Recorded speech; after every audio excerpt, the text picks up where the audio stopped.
एक ये भी थी कि चूंकि जबलपुर एक टूरिज्म हब के रूप में डेवलप हो सकता है, महाकौशल में औद्योगिक विकास की अपार संभावनाओं को देखते हुए 20 जुलाई को रीजनल इंडस्ट्री कॉन्क्लेव का आयोजन किया जा रहा है।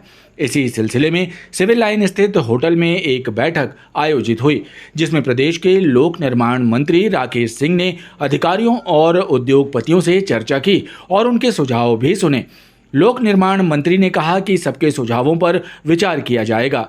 बैठक में रीजनल कॉन्क्लेव की तैयारियों की भी समीक्षा हुई। कलेक्टर दीपक सक्सेना ने भी विकास के कई मुद्दे लोक निर्माण मंत्री के समक्ष रखे।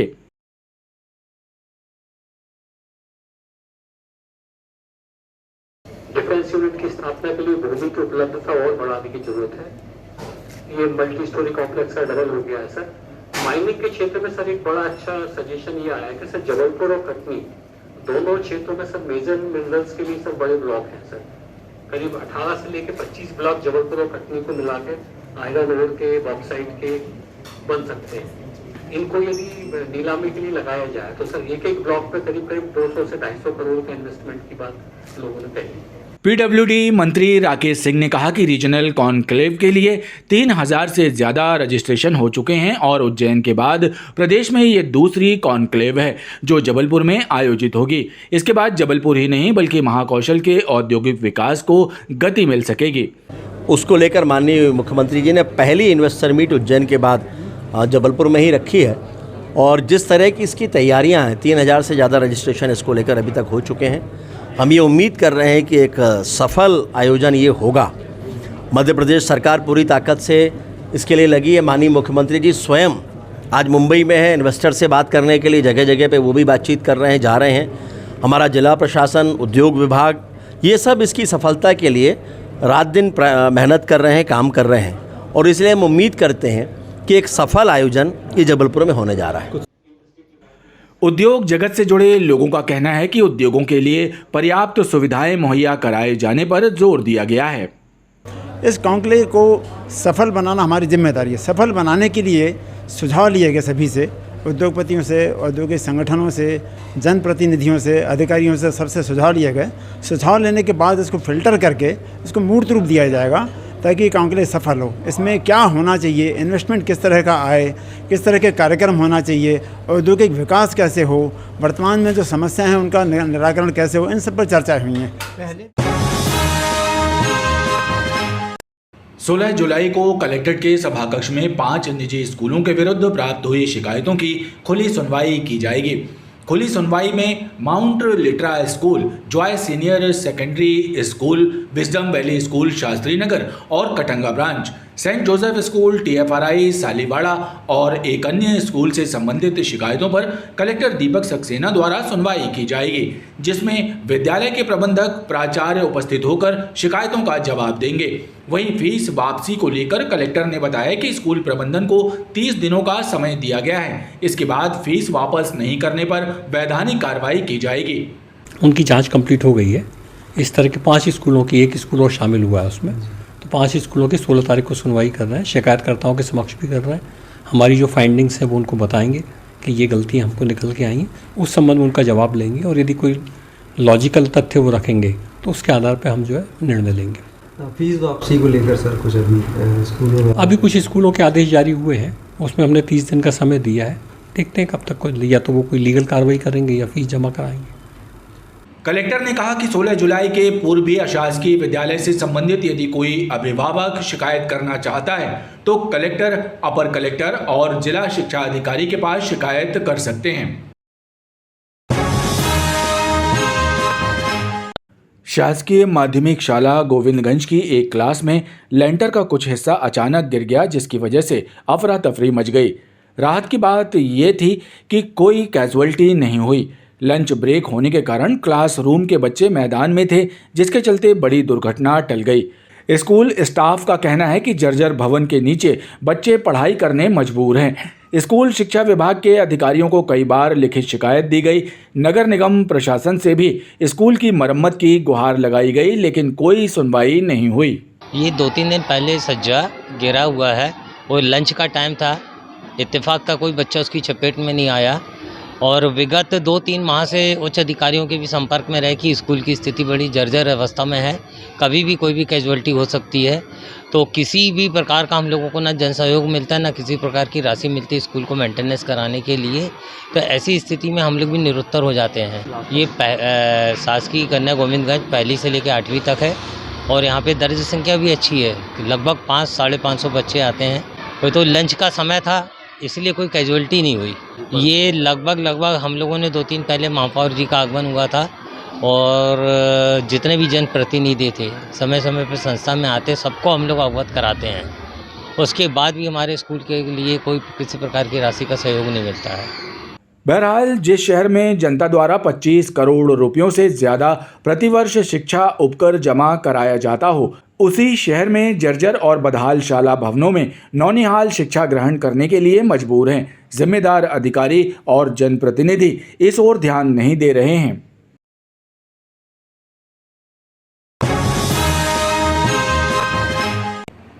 गढ़ा थाना पुलिस ने ई रिक्शा की चोरी करने वाले 2 चोरों को गिरफ्तार किया है। इनसे गढ़ा शाहीनाका और माड़ोताल थाना अंतर्गत हुई ई रिक्शा चोरी की 2 वारदातों का खुलासा हुआ है।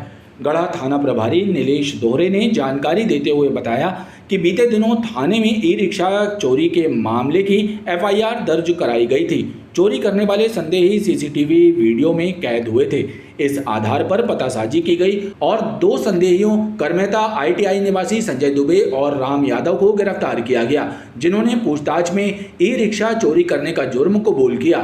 गढ़ा क्षेत्र में कुछ दिन पूर्व सोमू के वक्त ने एक रिपोर्ट दर्ज कराई थी कि उसका वाहन शाहीनाका के पास कहीं खड़ा हुआ था और ई रिक्शा को कुछ लोगों ने चोरी कर लिया। रिपोर्ट पर चोरी का प्रकरण पंजीबद्ध कर विवेचना में दिया गया था, जिस संबंध में श्रीमान पुलिस अधीक्षक महोदय के मार्गदर्शन दिशा निर्देशन में एक टीम का गठन किया गया था, जिसमें गढ़ा क्षेत्र के लगभग 20 से 25 CCTV फुटेज देखे, जिसमें 2 व्यक्ति चिन्हित हुए।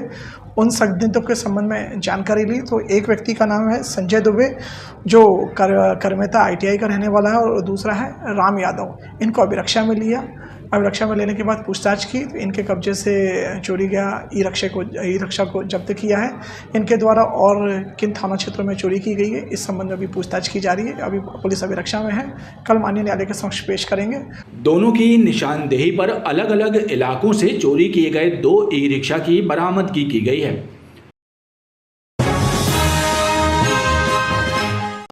मध्य प्रदेश हाई कोर्ट के नए चीफ जस्टिस गुरमीत सिंह संधावालिया होंगे। सुप्रीम कोर्ट कॉलेजियम ने इसके आदेश जारी कर दिए हैं। जस्टिस गुरमीत सिंह मध्य प्रदेश से पहले पंजाब और हरियाणा हाई कोर्ट में भी जस्टिस रह चुके हैं। 1 नवंबर 1965 को जन्मे गुरमीत सिंह संधावालिया ने वर्ष 1986 में चंडीगढ़ के DAV कॉलेज से BA ऑनर्स और 1989 में चंडीगढ़ के पंजाब विश्वविद्यालय से उन्होंने MLB की शिक्षा हासिल की। गौरतलब है कि मध्य प्रदेश उच्च न्यायालय के न्यायमूर्ति शील नागू को 4 जुलाई को पंजाब एवं हरियाणा उच्च न्यायालय का मुख्य न्यायाधीश नियुक्त किया गया था। न्यायमूर्ति संजीव सचदेवा तब से मध्य प्रदेश उच्च न्यायालय के कार्यवाहक मुख्य न्यायाधीश के रूप में कार्य कर रहे थे और अब justice Gurmeet Singh Sandhawalia high court के चीफ जस्टिस का कार्यभार संभालेंगे। जिला प्रशासन द्वारा चलाए जा रहे अभियान के तहत कुंडम SDM के नेतृत्व में गठित दल ने शुक्रवार को गढ़ा क्षेत्र में मिष्ठान दुकानों, पेट्रोल पंप और शराब दुकानों का औचक निरीक्षण किया। इस दौरान बीकानेर स्वीट्स में खामियां पाई गईं, जिसे लेकर दुकान संचालक को नोटिस देकर 3 दिनों में खामियां दूर करने के निर्देश दिए गए हैं। एक पेड़ मां के नाम अभियान के तहत जिले में कलेक्ट्रेट कार्यालय, वन विभाग और नगर निगम के सहयोग से जिले में 25 लाख पौधे रोपे जाने का लक्ष्य रखा गया है और इस अभियान को सफल बनाने के लिए कलेक्टर दीपक सक्सेना ने अधिकारियों की बैठक ली और पौधारोपण अभियान की समीक्षा की और अधिकारियों को निर्देश दिए। कलेक्टर दीपक सक्सेना ने बताया कि 16 जुलाई को जिला स्तरीय कार्यक्रम आयोजित किया जाएगा, जिसमें जिले के कई स्थानों में एक साथ बड़ी संख्या में पौधे रोपे जाएंगे। इसके अलावा अधिकारी कर्मचारी भी अपने अपने घरों और उसके आसपास पौधे लगाएंगे। पौधारोपण अभियान जो है एक पेड़ माँ के नाम, माननीय प्रधानमंत्री जी और माननीय मुख्यमंत्री जी के निर्देशानुसार जो है एक अभियान चलाया जा रहा है। जबलपुर ज़िले में हमने फॉरेस्ट डिपार्टमेंट के साथ मिलकर कुल मिला के लगभग 25 लाख से ज़्यादा पेड़ लगाने का लक्ष्य लगा है। उसकी शुरुआती दौर की ये बैठक है। अभी कई जगह हालांकि प्लांटेशन नागरिकों की ओर से भी हो रहे हैं, सरकारी ऑफिस से भी हो रहे हैं। इसको हम एक अभियान के तौर पर 16 तारीख को एक बड़ा प्रोग्राम कर रहे हैं, जिसमें 11:30 बजे प्रोग्राम होगा। पूरे ज़िले में अलग अलग जगह पे एक साथ प्रोग्राम होगा और काफ़ी बड़ी संख्या में जो है वृक्ष लगाए जाएंगे। उसकी तैयारियों के संबंध में बैठक आयोजित की गई थी। इसके अलावा एक पेड़ माँ के नाम अभियान के तहत शनिवार के दिन और रविवार के दिन सभी सरकारी अधिकारी कर्मचारी ऊपर टॉप टू बॉटम अपने घर में या अपने घर के पास एक ऐसी जगह पर जहाँ पर कि वो पेड़ की देखरेख कर सकें, अपने एक पेड़ माँ के नाम के अभियान में लगाकर शामिल होंगे। पौधारोपण को लेकर वृहद स्तर पर की जा रही तैयारियों को लेकर कलेक्टर ने आवश्यक दिशा निर्देश अधिकारियों को दिए। गरीबों पर अत्याचार बंद करो, बंद करो, बंद करो। स्मार्ट बिजली मीटर से परेशान लोगों ने कांग्रेस कार्यकर्ताओं के साथ मिलकर सुपताल बिजली कार्यालय का घेराव किया। अनाप शनाप बिजली बिलों से परेशान परिवारों ने आरोप लगाया है कि स्मार्ट मीटर के कारण कई गुना बिल आ रहा है। जिन घरों में 300-400 रुपए बिल आता था, वहां 8-10 हजार का बिल आ रहा है। लोगों का जीना मुश्किल हो रहा है। बिजली विभाग के अधिकारी शिकायत सुनने तक तैयार नहीं है। स्मार्ट मीटर के पहले कितना आ रहा था? 100 रुपए था स्मार्ट मीटर के पहले। हम विद्युत विभाग मुर्दाबाद, विद्युत विभाग मुर्दाबाद। हम लाइट की समस्या लेके आए हैं क्योंकि 8000 बिल आया है। कहाँ से इतना बिल देंगे? कमाई तो है नहीं है, तो इतना बिल कहाँ से देंगे? 8000 यहाँ बिल दे देंगे तो बच्चे कहाँ से पढ़ाएंगे, कहाँ से लिखाएंगे, कहाँ से खाएंगे? स्मार्ट मीटर अभी 2 महीना से लगा है। उसके पहले बिल ठीक आता हाँ, उसके पहले 500, 400, 300, 200 ऐसा आता रहा। अब इकट्ठा जब 7000, 8000 आएगा कहाँ से देंगे? जिस व्यक्ति का जून 2023 में 150 रुपये बिल आया था, जून 2024 में वो 7000 आया। जिसका जून 2023 में मात्र 95 रुपये आया था, 5500 रुपये आया। जिसका जून में मात्र 1100 रुपये आया था, जून 2024 में 10,000 रुपये आया। ये तमाम वो प्रमाणित दस्तावेज हैं जो ये इस ओर इशारा कर रहे हैं पुख्ता कि जब स्मार्ट मीटर लगा तो आम बिजली कंज्यूमर के बिल 10-10 गुना आने लगे। समय समय पे बिजली विभाग के अधिकारियों को हम लोगों ने बताया कि आपका स्मार्ट मीटर प्रोजेक्ट जो है ये भ्रष्टाचार की भेंट चढ़ा हुआ है और ये आपकी जेबों को गर्म करने के लिए आपने आम जनता पे थोपा है। भले ही आप कितनी भी जद्दोजहद करके स्मार्ट मीटर लगा रहे हैं, जहाँ जहाँ से ये खबर आएगी वहाँ पर स्मार्ट मीटर या तो आप निकाल लें या तो हम लोग वहाँ की जनता के साथ उखाड़ के उसको वहाँ फेंकेंगे। विरोध प्रदर्शन के चलते बिजली कार्यालय के सामने देर तक हंगामा मचा रहा। प्रदर्शनकारियों ने चेतावनी दी है कि शिकायतों पर ध्यान नहीं दिया गया तो तीव्र आंदोलन किया जाएगा। जबलपुर के गौर चौकी अंतर्गत एकता मार्केट के समीप स्थित श्री राम जानकी मंदिर में भगवान की मूर्ति को खंडित करने का प्रयास करने का मामला सामने आया है। इस घटना की जानकारी लगने के बाद हिंदूवादी संगठनों के कार्यकर्ता और पदाधिकारी स्थानीय लोगों के साथ मंदिर पहुंचे, जहां घटना को लेकर लोगों ने आक्रोश व्यक्त किया। हिंदू धर्म सेना और बजरंग दल के पदाधिकारियों ने इस घटना की निंदा की और पुलिस से कार्रवाई करने की मांग की है। स्थानीय लोगों का कहना है कि इलाके में असामाजिक तत्व सक्रिय हैं जो इस तरह की वारदात को अंजाम दे रहे हैं। ऐसे तत्वों पर कड़ी कार्रवाई करने की मांग हिंदूवादी संगठनों के पदाधिकारियों ने पुलिस से की है। ये अप्रिय घटना आगे चल के बड़ा रूप ले सकती है। इसके लिए प्रशासन को इसमें ध्यान देना चाहिए कि ये क्यों हो रहा है और किस साजिश के तहत हो रहा है, और इसके लिए मेरा प्रशासन से निवेदन है कि इसमें ध्यान दें। और कौन है वो लोग, कौन है? अभी तक कोई उजागर नहीं हो, ना सिबड़ी वाली घटना में कोई पकड़ा गया है और ना ही कि कोई कटंगी में जो घटना हुई वहाँ पे पकड़ा गया। यहाँ पर भी एक साजिश के तहत, और जो भी है, जो जिसने भी मूर्तियों को क्षतिग्रस्त किया है वो आरोपी सामने आना चाहिए, नहीं तो क्षेत्र की समस्त जनता मिलकर उग्र आंदोलन करेगी। काफ़ी आक्रोश है यह क्षेत्र के श्रद्धालुओं में इस घटना को लेकर। स्कूल यूनिफॉर्म मेला 27 जुलाई से 31 जुलाई तक गारमेंट क्लस्टर में लगाया जाएगा। कलेक्टर दीपक सक्सेना ने जानकारी दी है कि स्कूल यूनिफॉर्म, जूते, स्कूल बैग आदि की खरीदी में स्कूल प्रबंधन और विक्रेताओं की मनमानी पर अंकुश लगाने के लिए पुस्तक मेले के बाद अब स्कूल यूनिफॉर्म मेले का आयोजन किया जा रहा है। इससे अभिभावकों को सुविधा होगी। इस दौरान स्कूल प्रबंधन को निर्देश दिए गए हैं कि यदि किसी छात्र छात्रा के पास यूनिफॉर्म नहीं है तो मेला लगने की अवधि तक उसे स्कूल में यूनिफॉर्म में आने के लिए बाध्य नहीं किया जाए, क्योंकि प्रबंधन द्वारा बाध्य किए जाने की स्थिति में पालकगण मनमाने दामों पर स्कूल यूनिफॉर्म खरीदने के लिए विवश होंगे।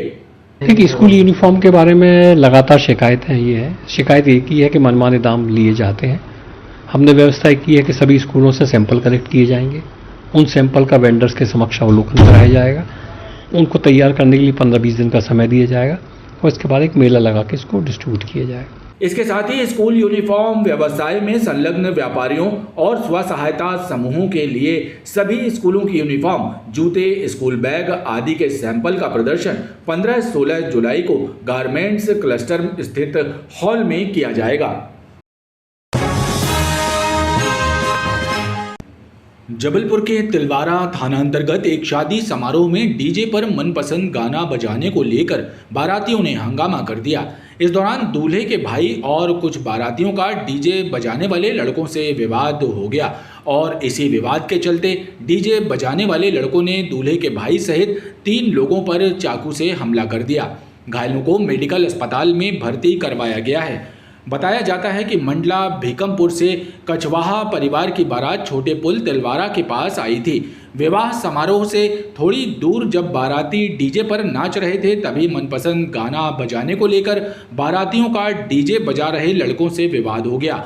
इस विवाद को लेकर डीजे बजाने वाले कुछ लड़कों ने दूल्हे के भाई शुभम कछवाहा और उसके साथी शिवम सहित 3 लोगों पर चाकू से हमला कर दिया, जिससे तीनों को गंभीर चोट पहुंची। सभी घायलों को अस्पताल में भर्ती कराया गया है। पुलिस ने मामले में प्रकरण दर्ज किया है और घटना की जांच शुरू कर दी है।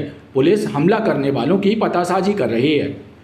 भाई की शादी थी तो बारात लेके आए थे, तो डीजे वालों के साथ थोड़ा सा विवाद बना, तो हम लोगों ने बोला चलो बारात तो हो ही जाए। तो उसके बाद क्या लड़के लोग खाना खा के जा रहे थे बस में सोने के लिए, तो उतने में क्या हुआ कि लड़के लोगों को अकेले देख के उन्होंने लोगों ने हमला कर दिया। चाकू से 3 लोगों को वार किया और तीनों लोग घायल हैं और अभी हम लोग लेके आए हैं इधर क्या बोलते हैं मेडिकल। तो पुलिस को साथ में आना था लेकिन उन लोग एंड टाइम पे आई नहीं। ये तीनों लोग घायल हैं, इनका पूरा नाम क्या है? इनका पूरा नाम है, एक का नाम है शिवम कछवाहा, दूसरे का नाम शुभम कछवाहा और तीसरे का नाम भी शुभम कछवाहा। देश के प्रधानमंत्री नरेंद्र मोदी के आह्वान पर मध्य प्रदेश सरकार द्वारा पूरे प्रदेश में एक वृक्ष मां के नाम वृक्षारोपण अभियान चलाया जा रहा है। इस अभियान के तहत 6वीं बटालियन में भी वृक्षारोपण किया गया। 6वीं बटालियन के अधिकारियों कर्मचारियों ने बटालियन परिसर में अपनी मां और परिवारजनों के साथ वृक्षारोपण किया। 6वीं बटालियन के कमांडेंट सिद्धार्थ चौधरी ने इस अभियान के बारे में जानकारी देते हुए बताया कि अभियान के तहत पूरे परिसर में 100 से ज़्यादा विभिन्न प्रजातियों के पौधे लगाए गए हैं। इसके साथ इन पौधों को संरक्षित करने का संकल्प भी बटालियन के अधिकारियों कर्मचारियों ने लिया।